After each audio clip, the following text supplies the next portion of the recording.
Rohan MBA sorry हम job को भी 2 इयर्स हे गलानी एबे मते घरे बहुत फोर्स करलेनी कि झियो पिलाटे बुढ़ी हे जिवो आ केबे बाबू मु आज को 4 वर्ष हेलानी से कथा को इग्नोर करी करी चली छी एबे को कोन करबा कौन आउ करबा किछि नै आज वीकेंड बाहर जीवा ना फिल्म जीवा। अरे बाबा मु हम रिलेशनशिप विषय रे पचारछि व्हाट नेक्स्ट कौन नेक्स्ट तापर होटल जीवा आ आराम से बसे डिनर करबा। हे देखो मते बहुत राग लागेलानी आई एम सीरियस।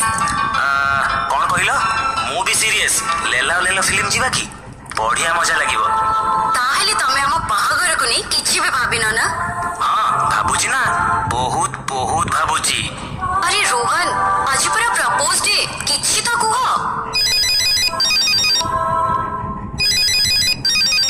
हाँ हेलो मम्मी रीता तू कोठी हेबे जल्दी जल्दी घर को आसे रोहन ना पापा मम्मी तो पे मैरिज प्रपोजल लेके आछोदी अरे तू जल्दी आसिलो। Oh my god Rohan I love you so much. आज पूरा propose day I love you. जदि स्टोरी भल लगे तो प्लीज शेयर करिया को भूलिबनी।